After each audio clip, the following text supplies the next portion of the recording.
Present ఉన్న యూత్‌కి competitive ఎగ్జామ్స్‌లో మీరిచ్చే మెయిన్ సలహాలు అండ్ ఇప్పుడున్న ప్రెజెంట్ కాంపిటీటివ్ ఎగ్జామ్స్‌లో ఉన్న కాంపిటీషన్‌కి కొత్తగా వచ్చే వాళ్ళకి మీరిచ్చే సలహాలు, సూచనలు లాంటివి ఏంటి? హ్మ్.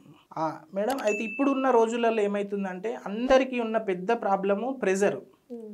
సో ప్రెజర్‌ని చాలామంది హ్యాండిల్ చేయలేకపోతున్నారు. ఆల్మోస్ట్ ఉన్న పాపులేషన్‌లో 70% మంది ఏదో ఒక రకమైన ప్రెజర్‌తోని సఫర్ అవుతున్నారు. దాంట్లో ఎగ్జామ్ ఫియర్ ఒకటి, ఎగ్జామ్ ప్రిపరేషన్ ఫియర్ ఒకటి, తర్వాత ఏం చేయాలనే ఫియర్ ఒకటి, ఇవన్నీ ఉంటాయి. సో ఏంటంటే ఆస్పిరెంట్స్ కానీ ఎవరైనా కూడా ఫస్ట్ ఆఫ్ ఆల్ మీకు ఆ ఫియర్ ఉండకూడదు.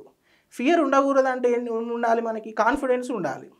సో కాన్ఫిడెంట్ ఉండాలంటే ప్రాపర్గా ప్రిపేర్ అవుతూ స్టెప్ బై స్టెప్, అంటే దీంట్లో కొన్ని స్టెప్స్ ఉంటాయి. ఫస్ట్ సిలబస్ స్టెప్ అయిపోయిన తర్వాత రివిజన్ స్టెప్ అయిపోయిన తర్వాత టెస్ట్ సిరీస్, ఇవన్నీ కంప్లీట్ చేసుకోండి. కంప్లీట్ చేసుకున్న తర్వాత ఎగ్జామ్ రాయండి.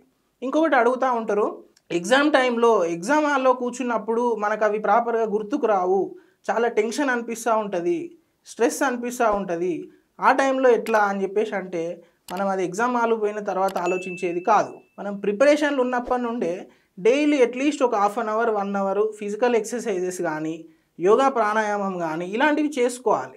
ఏంటంటే ఇప్పుడు మన డే అనేది ఎంత యాక్టివ్గా స్టార్ట్ చేస్తే డే మొత్తం మనం అంతే ఎనర్జెటిక్గా ఉంటాం. సో మీరు ఈ యొక్క మెంటల్ స్ట్రెయిన్ని బ్యాలెన్స్ చేయాలంటే ఫిజికల్ వర్కౌట్తో పాటు అట్లీస్ట్ డైలీ ఒక 10-15 మినిట్స్ మెడిటేషన్ ప్రాణాయామం అవి చేసుకుంటూ ఉండాలి. మేడం నాకు లైవ్ ఎగ్జాంపుల్ ఏంటంటే నేనే క్లాసెస్ చెప్పడము మళ్ళీ తర్వాత వచ్చి ప్రిపరేషన్ అయిన తర్వాత ఈవినింగ్ కూడా నేను మెడిటేషన్ చేసేవాడిని డైలీ. సో అట్లా చేయడం వల్ల మనం ప్రిపరేషన్లో కూర్చున్నప్పుడు మనకు మధ్యలో ఎలాంటి వేరే ఆలోచనలు రావు, డిస్టర్బెన్సెస్ రావు. ఇంకోటి ఏంటంటే మైండ్ కూడా చాలా షార్ప్గా వర్క్ చేస్తుంది. సో ప్రాణాయామం చేయడము, మెడిటేషన్ చేయడం వల్ల ఏదన్నా సడన్గా మనం అనుకోకుండా ఏదన్నా ఫేస్ చేయాల్సి వచ్చినా కూడా మన బ్రెయిన్ నర్వస్ అయ్యి లోకి వెళ్ళకుండా ఏదో ఒక సజెషన్ ఇస్తుంది మనకి.